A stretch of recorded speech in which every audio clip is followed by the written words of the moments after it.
to florally welcome Principal. On behalf of Principal, I would like to welcome Dr. Shankar K.S. to this program. Thank you, Aishwarya. I was destiny and emanating all things. I request dignitaries onto the dais to light the lamp, symbolically inaugurate the program.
Everyone, please be seated.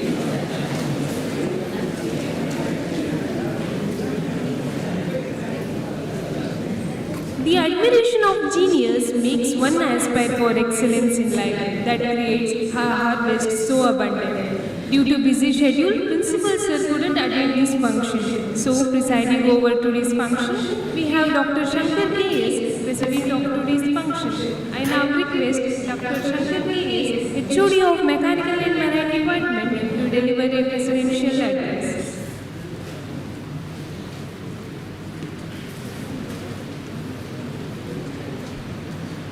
Elrigu namaskara. Good morning to one and all. Chief guest of today's program, Dr. Prahash Chandra, Associate Professor and Head of the Department of Computer Science and Design, and also founder and MD of Flash Protect Bangalore. Coordinator of today's program, Professor Shailesh, my colleagues and dear students. Today we have gathered here to celebrate the National Entrepreneurship Day, which is a tribute to all the budding engineers and the businessmen. Normally when we say engineering students, our primary idea before we take any course is, are we going to get employed? Are we going to have a good placement? We select different courses, different institutes based on certain parameters, finally which will be ending up to where we are going to get placed. Are we going to get a good job? What is the package? It's high time that we think beyond that. We can be job seekers and we can be better job givers. So that is the idea behind all the initiatives of the central government and the state governments to develop entrepreneurial skills in the budding engineers. Incidentally, we have various courses which are leading to make ourselves stronger in the technical aspects. Along with that, we also have different courses coming up in the third years or final year, where we think of management and entrepreneurial skills. So it's essential that we unleash the potential of being a risk taker, where we can think of jumping into a troubled water and try to swim and get to the shore successfully. So for that, it takes a lot of courage and a lot of maybe mental preparation. We cannot be an entrepreneur from today night to tomorrow morning. It is very difficult. So we have to have that kind of skills to be developed, maybe by engaging with the resource persons who are already successful in that domain. Today we have Dr. Amin, who is not only a teacher, who knows the core engineering and the teaching of that. Along with that, he is also a founder of successful entrepreneurship. So that means by attending these sessions, what is the takeaway? At the end of the day, you have been asked, the students are here, you are going to listen. So that should ignite kind of thinking in your brain or in your mind, which will make you to think differently. It is not that everyone becomes engineer. We'll be having the IT sector zooming now, or the core engineering sections may be getting a dip, and it may be climbing, and we'll be having more opportunities coming up. So do we have an opportunity? Do we become a self-sustained entrepreneur? So that's what everyone has to think. In that respect, Dr. Amin will give more details. Whenever there is a new avenue to be explored, always the financial part is also a hurdle. Everyone is not wealthier enough, or maybe having that kind of financial support. Now, the government of India has come up with various schemes. Everyone might be knowing.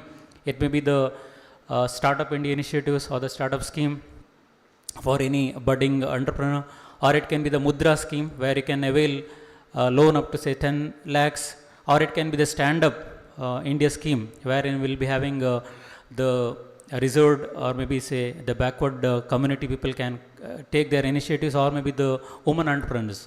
And also there are other yojanas like the Skill India and the Skill Development Board. So there are at about around 6, that's what I just got to know, around 6 kind of schemes are available from the Ministry of Small and Medium Scale Industries. So financially, if you are planning well and you have an idea which can sustain in the market, and it's a right time for an engineer, once you complete your engineering, to jump into a new domain and you start your own business, right? So we have the different small scale industries, the entrepreneurs which are coming up, and they are being very successful. You might have heard of various CEOs of young age, maybe around 26, they will be becoming CEOs, and they are becoming billionaires. So it is quite possible for every one of us to think differently and have this culture of getting into the job creator. Our institute also supporting these initiatives. We have the EDP cell, Dr. Surya Krishna is heading that. So, and also the Institute's Innovation Council, the IAC, under the leadership of our principal and the convener, Dr. Ramakrishna Hegde, they are all providing you opportunities in one or other ways to engage yourself into these kind of activities, which will help us to become a more successful person and entrepreneur in long run. I wish everyone a good a session today with the expertise of Dr. Amin, and hope we'll all contribute to the growth of the country. Thank you. And also I would like to thank Dr. Amin for sparing his valuable time and coming here, and he'll be sharing his thoughts. Thank you, sir, for being with us. Thank you, one and all. Thank you, sir, for your words of wisdom. I now request Dr. Shankar K.S., HOD of Marine and Mechanical Department, to offer a memento to the chief guest of this function.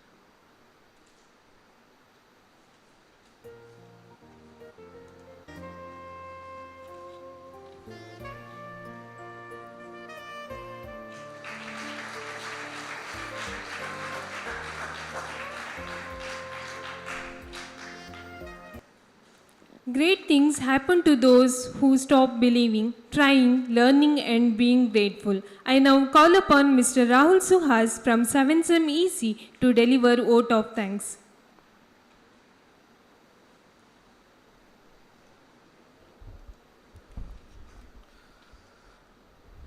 Thank you, Neha.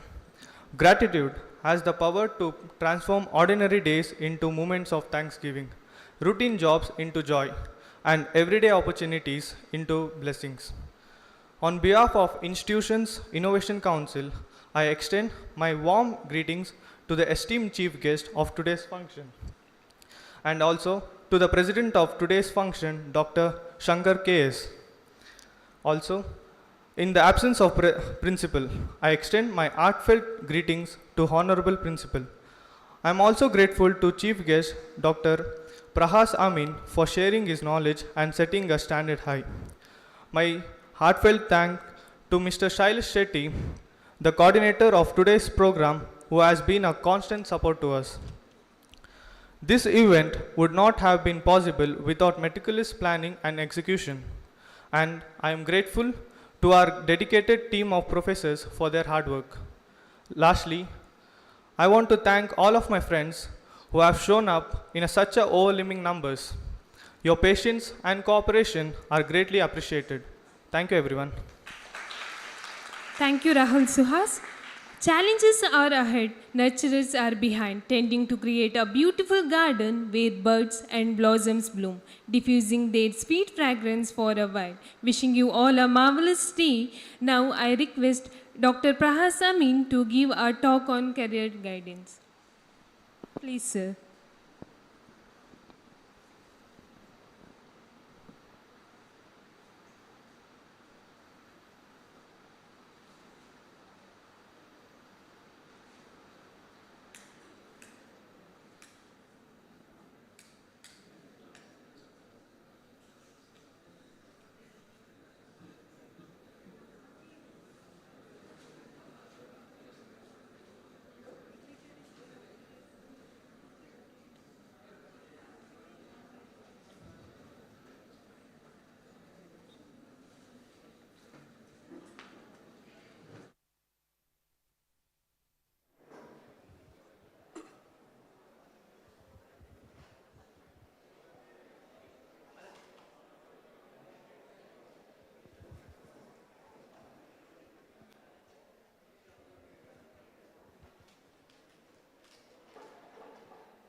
Okay, good morning, everyone.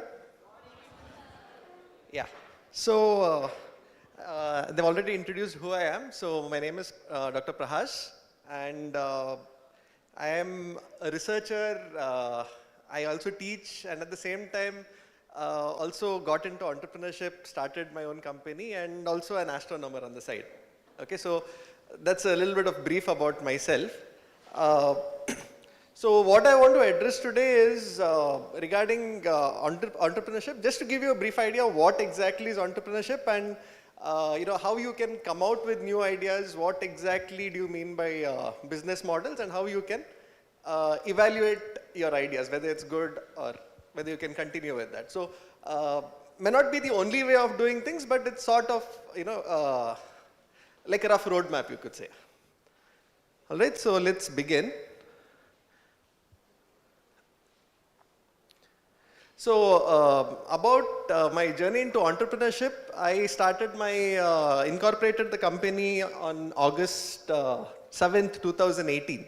So as I was teaching earlier, so simultaneously back then, I set up this company. And the things that we do are, we started with upskilling, and then we started with software development consulting. We consulted for different small businesses and also for other companies.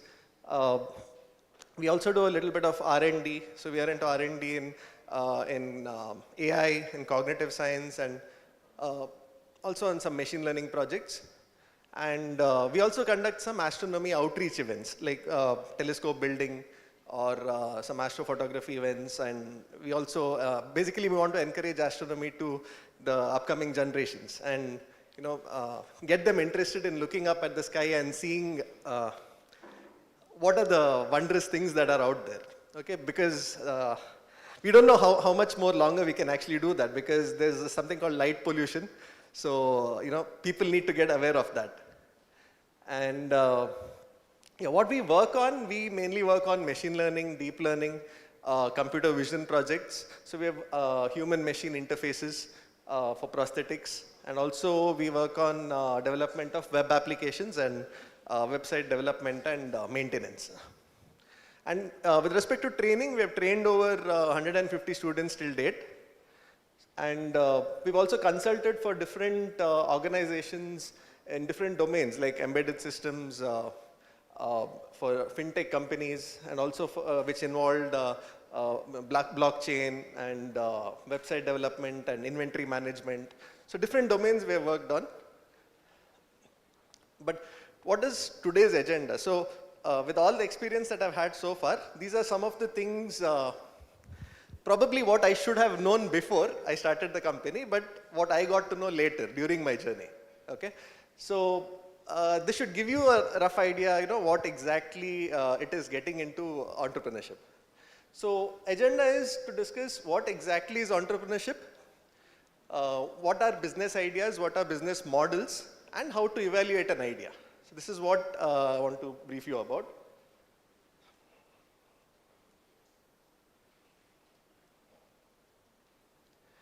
So entrepreneurship usually starts as a small business, but with a long-term vision. So even we started off very small. Just to tell that in the beginning itself, we do have a lot of funding options available right now from the government. So my idea was from the beginning to be free from any debt or loan. So what I had been working was trying to self-fund somehow. So use kind of there is some kind of service which we did in the form of upskilling, which sort of generated some funds, and that is what we were putting into the company so that we could somehow self-fund without being too much dependent on loans. Of course, we are still trying to get some grants. Grants are always better than loans, so that is one thing I want to always keep in mind. And so who is an entrepreneur?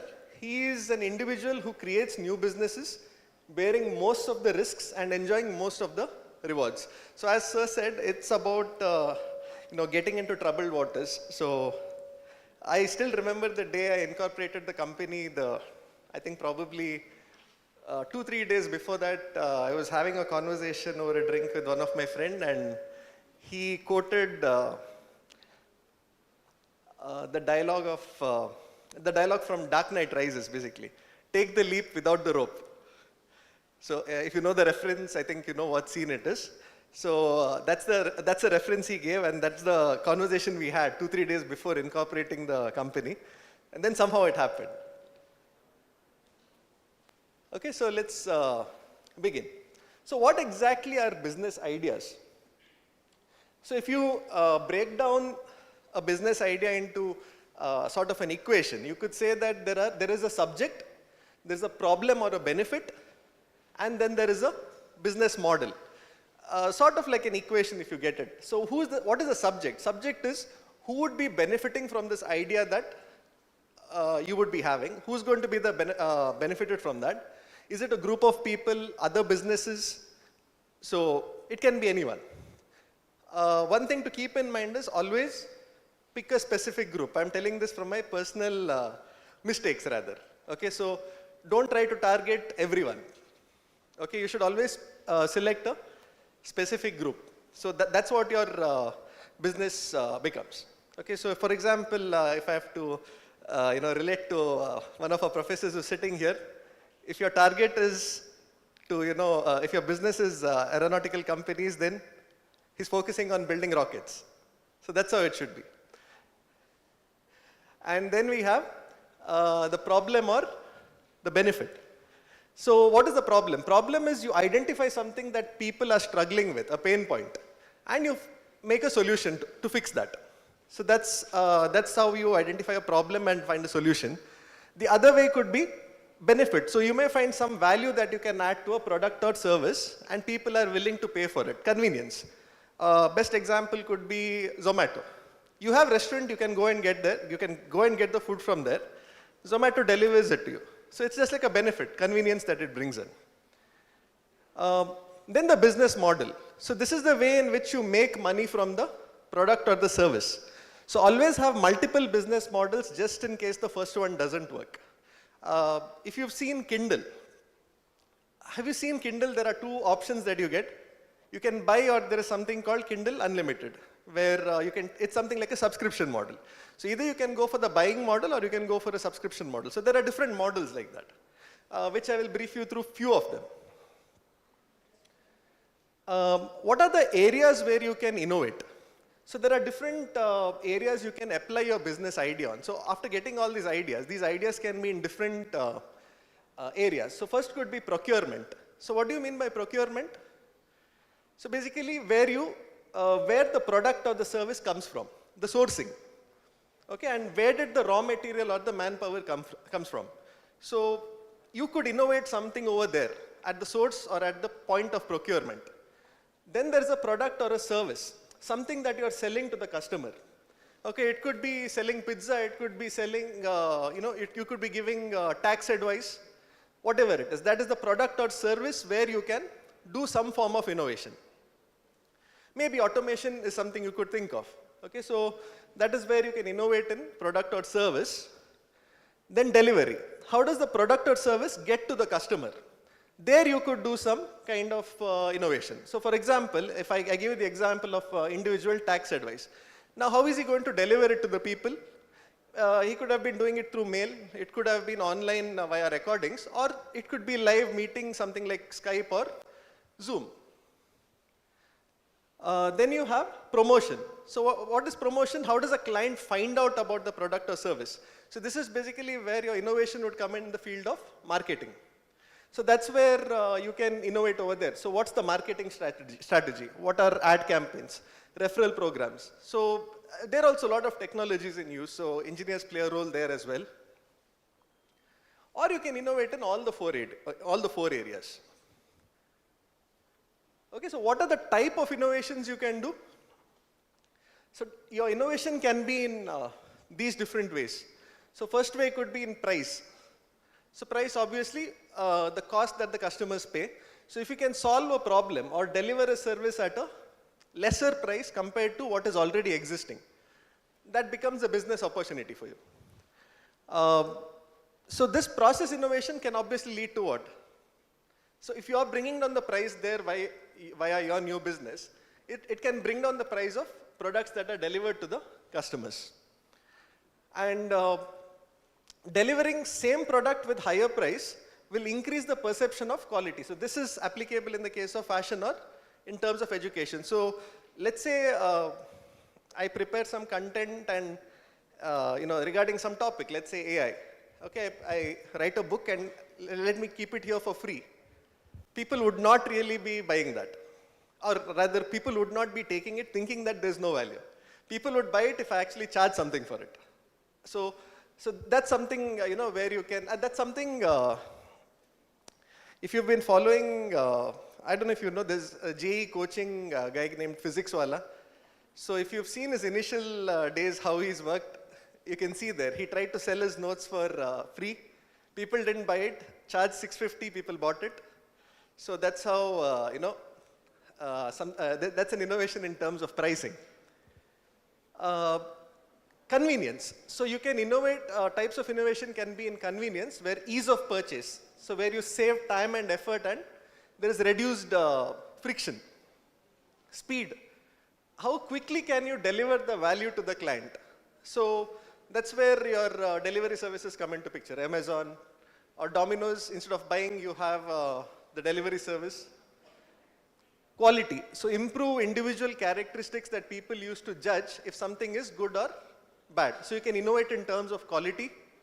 You can innovate in terms of self-expression. So customers get self-expressive benefits when they feel better using the product. Best example for that is Apple or GoPro. Apple does the same thing which, let's say, some example if I have to take. Okay, Apple would probably do the same thing that OnePlus does. But I think somehow, I'm more of an Android user, so I would say, I don't want to create any bias here. So the Apple users, so there's always a rivalry if you know that.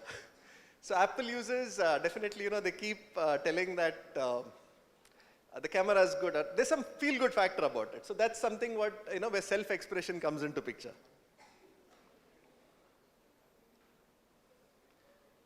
Okay, then, so the idea that you come up with, it should, roughly, it will roughly be in it should fit into one of these 4 quadrants. So if I say the 4 quadrants are hobbies, passion, skills, or experience. So what are hobbies? Something that you naturally find yourself doing. Like for example, in my case, I think it is astronomy or working on AI. I think in the case of Mr. Shailesh, it would be directing or acting. Or in the case of Dr. Praveen Chennai, I think it is launching rockets, right? So hobby is something that we naturally, find ourselves inclined to be doing it. So that generally becomes the biggest source of business ideas. So it's hard to start a business doing something you don't like. Okay? So see, I may not like the concept. I may not like the whole process of making balance sheets and taxation. Now, if I try to do a startup based on that, I may not really enjoy doing that. So hobbies, one thing is they build skills. So you need to think about what you do that is unique. So many people can have hobbies, but something, a hobby that is unique, that is something you can think of as a business idea. So you should think, can you do it all day? Would you be happy doing it all day? Next thing you have is passion. So passion is things you spend a lot of time thinking about. These are generally things that you care about, and you want to spend a large portion of your life working on this. These should be easy to identify. These are generally very obvious things, and we'll find it very easy to identify. Best example for this could be, Walt Disney or Microsoft, how they started off. Next comes skills. So specific or general things you are good at. So being only passionate, did not mean that you're good at it. Okay, so you may have a passion for photography, but you may not be a great photographer. Then can you make a business out of it? No, unless you improve the skills, no. So you need to focus on what you're good at, and you can ask yourself these questions. What could you teach someone? So that's something you're good at. What do you consider yourself an expert at? That is something what you're good at. You're in the top 10% of people who can do dash. That means that you're good at that. So that means you would be an expert at that. Of course, at the end of it all, experience does matter. Okay, even if it comes to things, certain things we may not really love doing, but experience helps. In my case, I can point myself there because software development is not something I was very fond of, but the experience did help in building up that skill and working on it. So what fields have you worked in? What do you have inside knowledge on? And what industry do you think you know something about that others don't? So what circle do you feel acquainted with? So these are the these are the questions you can ask yourself. So how do you come up with different ideas? So different strategies for coming up with ideas. So one of the ways is problem-based business ideas. So what do you mean by problem-based business ideas? How often do you find yourself facing this problem? This is the first question you ask. So on a scale of rarely to very frequently. Rarely means may not be a good idea.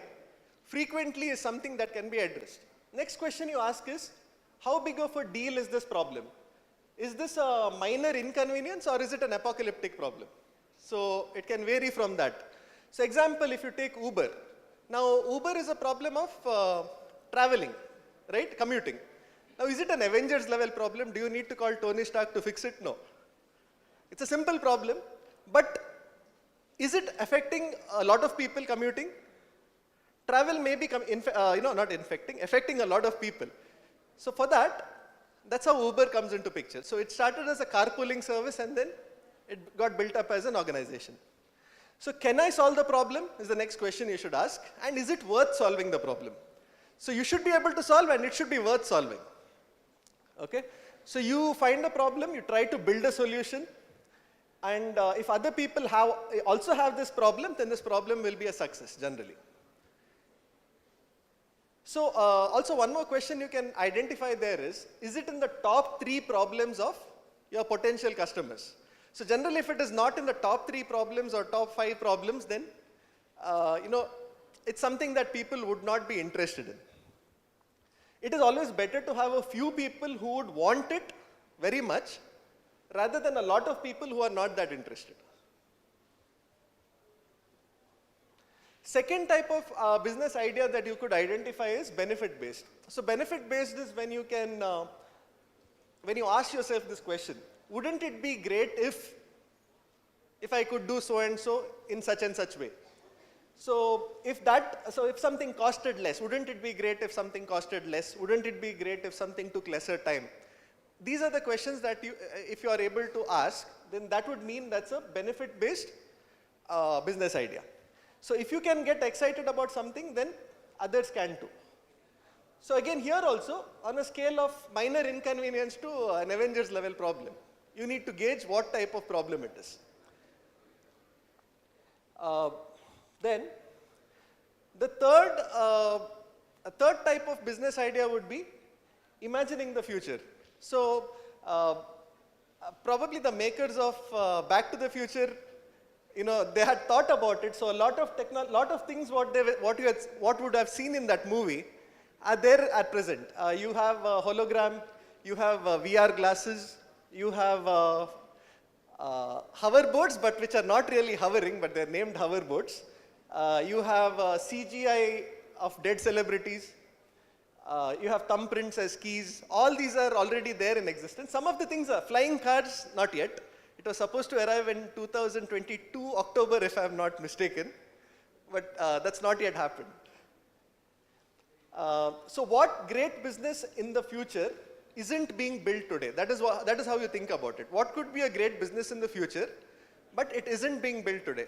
So think about it. I think Star Trek had shown smartphones way back. And I'm talking about Star Trek, the original series with Captain Kirk. So even back then, I think they had shown something like a smartphone there, which we are having now. So to be a big company in the future, it has to stop now. So it should start now. So you make future predictions and then you work backwards how it would have started. So that's how you come up with these kind of ideas. Reverse imagination. So you need to imagine you're in the future and think back how some things could have been better. For example, let's say 10 years down the line, and you think about plastic debit cards. What would you think? Or probably what would your later generations think? People were so dumb back then that there was so much of plastic, still people were using plastic cards to pay. So we have now come up with UPI. I'm telling 10 years later, that's how the thinking would be. So you need to imagine that you're in the future, think back what technology would have been better, and then you start working towards it. So PayPal started off something like that. So they thought that it was dumb that people couldn't transfer money online. And that's how PayPal started. Fifth type of idea could be disintermediation. So what is disintermediation is, you have a value that is delivered from the source to the customers. And in between there are many processes, like there are retailers, there are some middlemen. So if we can get rid of those intermediate processes, by using some form of, some idea, if you can think of, then that is where another business idea can come in. So then we have something called good, fast, and cheap theory. If you have some idea which can fit any two generally, you can think of that. All three cannot, it's not possible. So you can have something good and fast, it cannot be cheap. You can have something fast and cheap, quality may be poor. You can have something good and cheap, it may be slow. If you have good and fast, then it can be expensive. So generally we try, if any idea that strikes you, if it is able to identify two of this, it can be called as a good idea and you can think of pursuing it. Uh, Next is where you can add technology to an offline industry, which is where most of the innovations are coming in right now. So most of the apps that you see, what are they?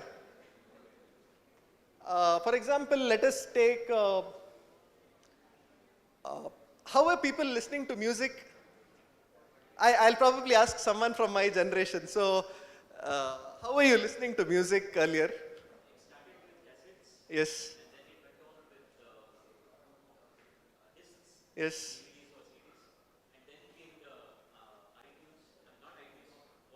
Walkman.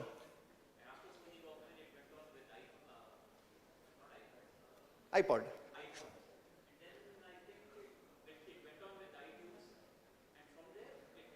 Even then, I mean, even in the PC, we used to listen to it on something called Winamp, and then we used to have Windows music player and all that we had. So physically, it used to run on the system. Now we have something called Spotify, where we subscribe to the service, and we get it. That's basically an example for a software as a service. So adding this SaaS, or you create apps, and then you provide software as a service. As IT engineers, this is where, you would have a lot of potential. So a lot of offline businesses you recognize, you will be able to identify how you can automate it, or how you can develop a software for it. Bloated margins. So this is one place where you can do some kind of innovation. Now, what is bloated margin is, see, there are some places, for example, there's an example of a mattress company. How expensive is it to manufacture a mattress? It's not really that much. It would cost somewhere between $100. But when that mattress is being sold in the showroom, the rates vary somewhere from $300 to $3,000. And this cost is all coming up because of the showroom and all those bloated margins that are coming there. So if they can think of some idea there, you can sell it at a much cheaper price, and that increases business. So that's what these people did. So instead of having showrooms, they started shipping the mattresses to the customers directly by folding it like a taco. And that's one way they innovated there. And then trends in outsourcing. So one way to identify your potential idea is you need to look at places where work is being given to freelancers or outsourced. So identify trends where there is a shift from outsourced workers towards semi-automatic tools. What do you mean by semi-automatic is partially outsourced, partially automated, partially you require people for it. This is going to come into picture in future, especially with the advent of AI now. So if something is being outsourced, it is now simplified enough to instruct someone to do it. And, but it still may be too complicated to completely automate.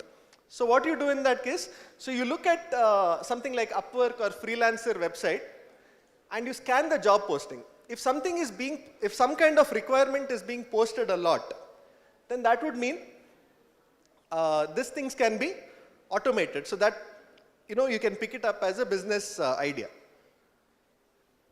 So then there is something called Robin Hooding.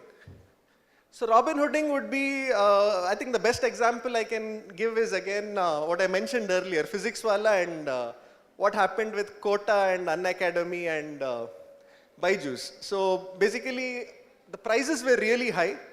Unacademy and Byju's, I think the cost is somewhere in lakhs. What Physics Wala did, same courses, good quality courses, but he provided them at financially viable costs. For him itself it was viable, and he was able to provide the education at a reduced price. I think this shook entire Quota for some time. So this is something what you could say is Robin Hooding.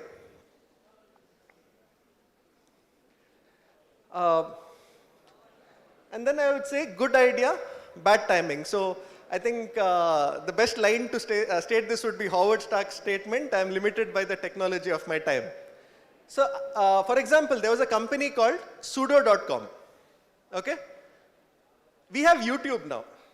Think about YouTube. Okay, do you know what is a dial-up modem? You know what is a dial-up modem? All of you have internet at home? Or internet somewhere on your phone, somewhere? Okay, none of that is dial-up. So dial-up used to work on the telephone line. We had to click connect. We used to hear some beeping sounds, which is very memorable. And if someone picks the call gets disconnected. So we had to warn everyone not to pick up the phone. So that is what dial-up modem was. Now think about, if you have to give an example, to download one song in that used to take 2 to 3 days. Okay, 56K modem. Now think about YouTube running in that modem. Okay, so sudo.com was something like that. Sudo.com was a video streaming website which opened up when we had 56K modem. So the technology was way ahead of its time. So did they fail because their timing wasn't right, or was it something else? So basically in that case, the technology was not yet there. And so timing would mean cultural acceptance, technology, infrastructure, legal processes involved. So some businesses may be illegal now, some businesses may get legalized later. So that's why it matters. So that's what I mean by good idea, but bad timing. Enablers. So what do you mean by enablers is, it lowers the barriers that someone would face to enter an industry. A best example for this could be, if you have ever tried to build an e-commerce website, then definitely you've heard of something called WooCommerce, Shopify, and Dukaan. There are many platforms like this.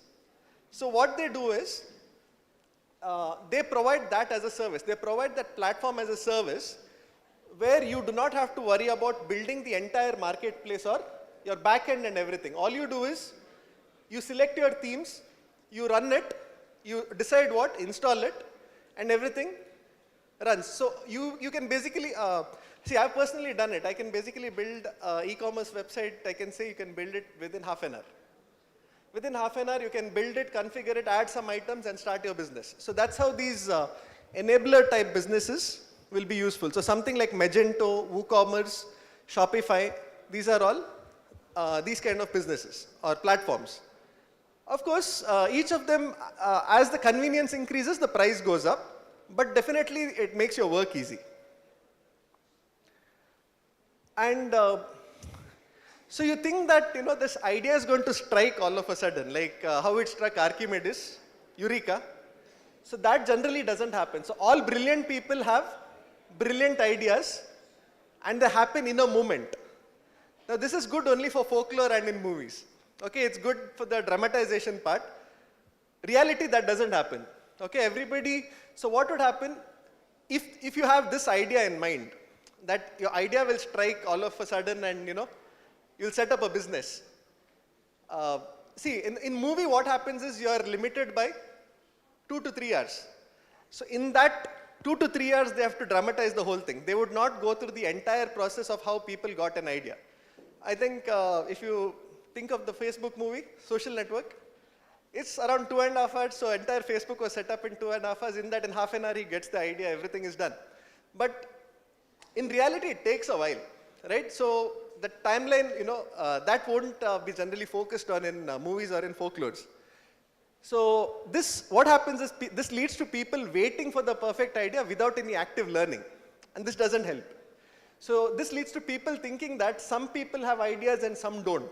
This is also not true. Anybody, if you actively think about something, you can come up with ideas. Most brilliant ideas started off as very drastically different ideas. For example, Sony started selling rice cookers. Sony is selling smartphones and cameras now. Facebook started an app for comparing attractiveness. So they had something called Hot or Not for the colleges they had selected. And Twitter started as a podcast service. Now it's a microblogging site. And I'm still trying to get my head around Nintendo vacuum cleaners. I can't. I'm just thinking of vacuum cleaner with a photo of Mario on that. So I still can't imagine that. So Nintendo, which is famous for making video games, started off as a vacuum cleaner company. So most ideas start off usually as something else. So then you have business models. So these are some ways how you can come up with ideas. And what are business models? How you can sustain. You need to plan, like what is your business like, how is your money going to come in, how are you going to sustain. So this is generally where most of the IT industries right now is SaaS, software as a service. Most of the companies you see, SAP, it provides an ERP. Spotify, it is providing software as, Spotify is also kind of a software as a service itself. So what is SaaS? In very simple words, you have some business, you develop a software which will provide that service. So this is one way. So what are the benefits of this? See, earlier, maybe few years back, if you bought games, how did you buy games? Video games? It used to be on DVDs. Yes. Now, Steam. So Steam is basically software as a service. Okay. Although to be to get even more specific, Google came up with something called Stadia, which didn't really do that well. Okay, because one of the problems is what I've mentioned there. It does not work well for games which require a lot of RAM and GPU. But for other things, like for Spotify, it worked really well. Let's take Microsoft Office. So you used to have Microsoft Office earlier, which used to be given in DVDs, which could be cracked, right? How is that? How are all PowerPoint, everything, how is it available to you now? There's something called Office 365, which is provided as a subscription service, or it's a software as a service. Adobe Photoshop. Photoshop is also, earlier it used to be an installable file. Now you work on it through a browser. So you basically are moving from an in-place application, you are going for a browser-based application. So this way, you can, one of the advantages, it makes software safe from piracy. Okay, also, it means you can take you're accessing your business everywhere. Okay, because you did not be sitting at your desktop. You can go elsewhere, you can open another system and you can still access it through the browser. So this is what SaaS makes it possible. Then you have second type of business model, which is subscription and memberships. So, but from statistics, Indian market is pretty bad for subscription-based businesses. Okay, so a lot, now even if you see Netflix, they are having a lot of trouble because of the subscription-based model. So subscription model works, but you need to study the market well first. Membership is where customers pay a fee in order to get a lower price for other future purchases. Example would be Amazon Prime. So you take an Amazon Prime membership, you do not have to pay delivery charges. So this is something what membership does. And where does this model work? Where you have negligible incremental costs, where for digital goods, multiple services packages, offering large amount of content, consumable business ideas. So it's something like Netflix. If you want the customers to get hooked to it, then subscription is a way to do it. Once people start watching, then normally, automatically they end up subscribing. So it goes like that. See, myself personally, Spotify, I just took the subscription once because the ads were irritating. Since 3 years, I've been continuously subscribing to it. Okay, so that's how subscription models work. Sharing economy. Now, sharing economy is what generally happens with businesses like Airbnb. So you have some resource. Okay, in Airbnb now you have a house. But you're not using it, it is there. So what you do is you share that economy. You provide that, you give that house for rent. So you get income through it. So this is one more type of business where you say sharing economy. But drawback is, depends on the country. So this type of business might have some regulations in different countries. Marketplace. This is another type of business where you have a marketplace. Marketplace means there is a place, common place, where there are buyers, where there are sellers. Physical market, what you see, same thing. You have online as well. So where can you find this? eBay, Amazon, Etsy, these are all marketplace type of businesses. One conundrum with this is you want to build a community, but what happens is the buyers expect sellers to be there, sellers expect buyers to be there. So that needs to be addressed.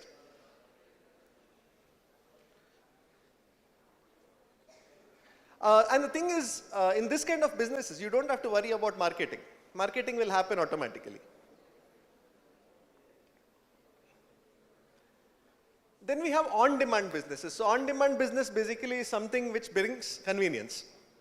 You want an Uber to appear, like to take you somewhere right now, you book through it immediately. So this kind of situations, if you can identify, this is what you mean by on-demand businesses.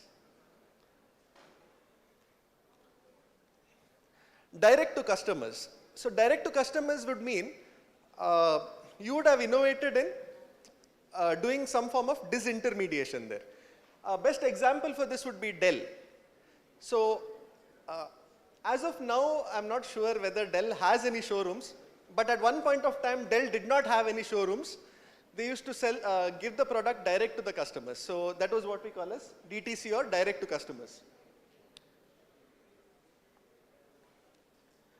And then once you have an idea, once you have a business idea, once you have a business model, everything is there now. Now what to do? You have to evaluate your idea, whether it is going to work. So you need to figure out if the idea is a good fit for you. So you need to ask yourself some of these questions.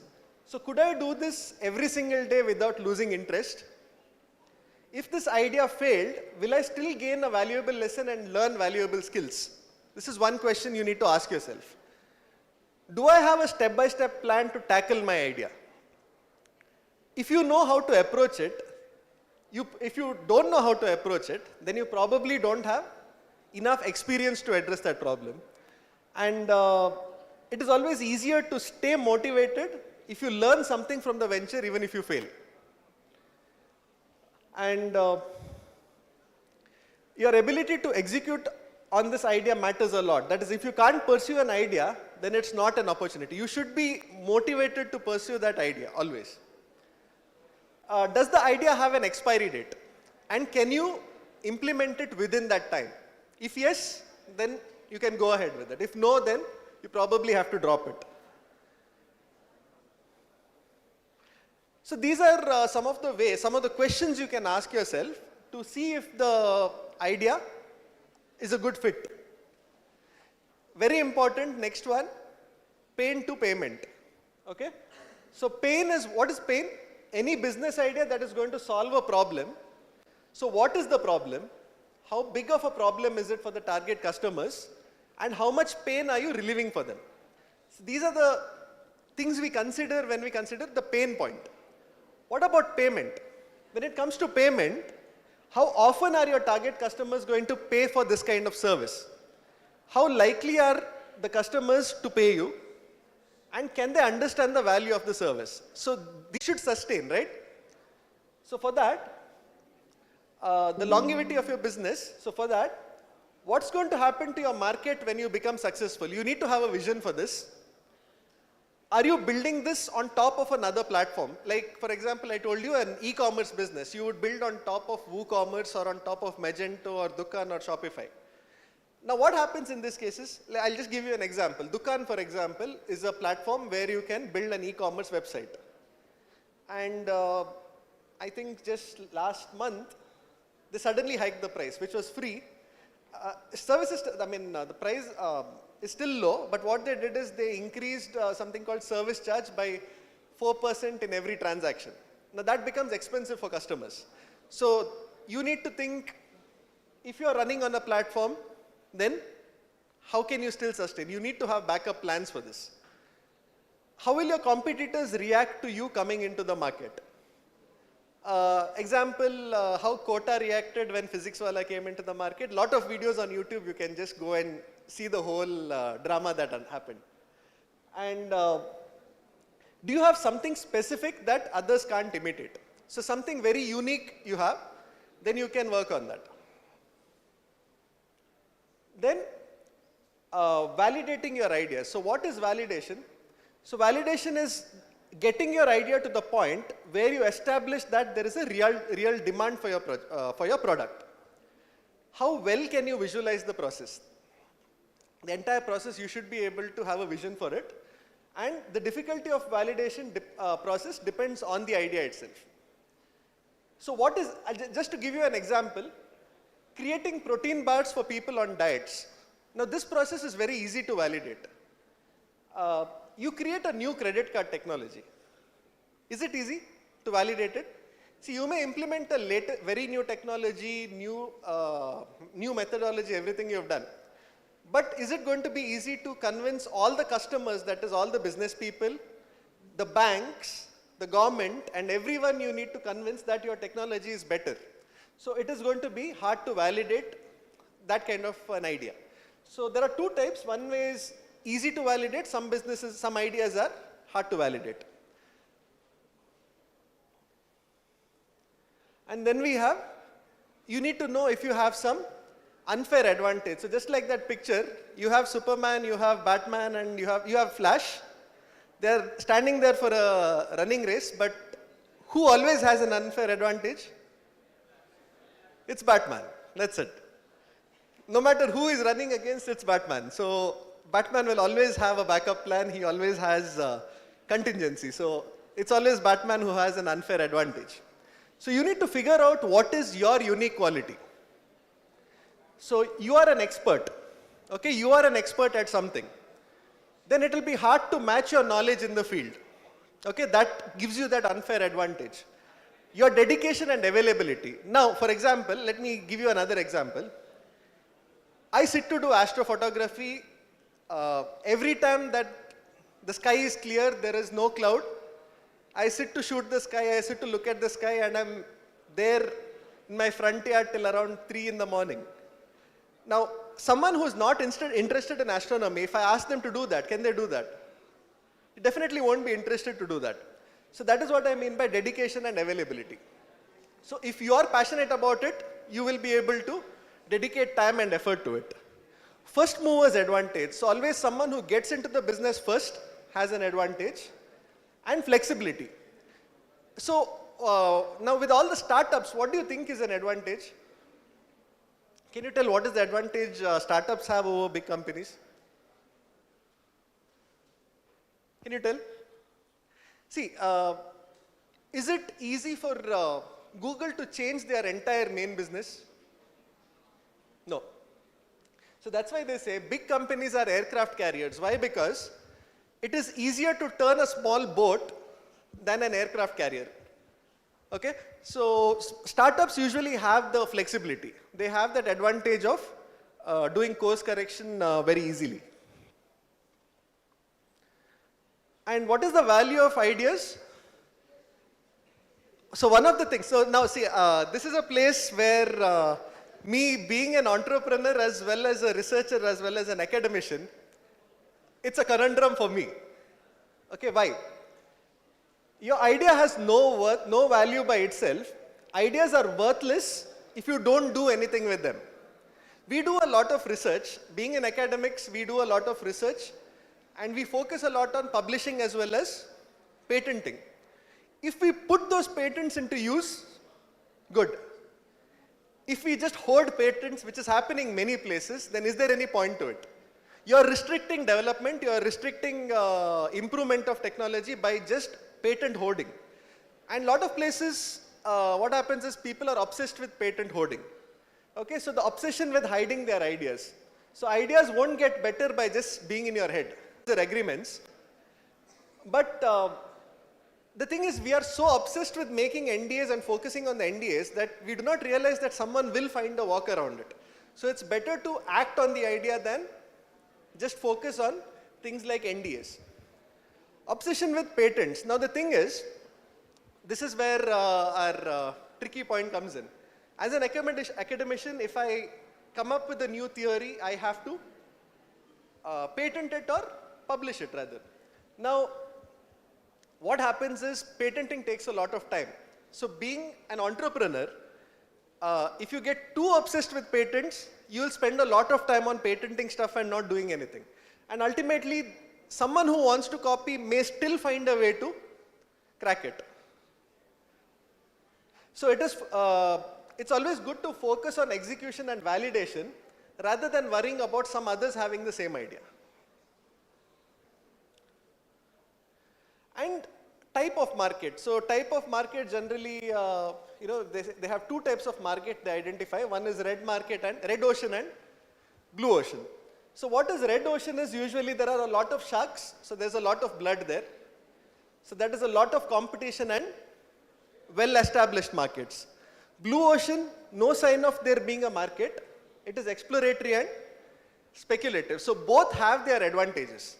A well-established market has an advantage that you can already learn from example, but there's going to be a lot of sharks. There's going to be a lot of competition there. Blue ocean is, you have to find your way to navigate through it. It may work, it may not work. So startups, we say generally are blue oceans. Lifestyle businesses, if you say, they are red oceans. And side businesses can be categorized again as red oceans. So an idea framework, if you say, so whatever I just discussed, all the points that I put forward, these are not like, definitive guideline kind of a thing. So there's nothing like a specific framework as such. If there was a framework, what would happen? If there's a framework for a successful business idea, then what would happen? Every business would be a success. Every business would be a success. But that's not how it works. So whatever points I put forward, they are sort of which, kind of like a rough roadmap which gives you an idea how to identify ideas, what are the business models you can identify, and how you can validate those ideas. And so generally it is the unreasonable people who look at the world in the most dysfunctional way, and then they refuse to accept frameworks and systems, and they come out with new and better ideas. So try to be unreasonable.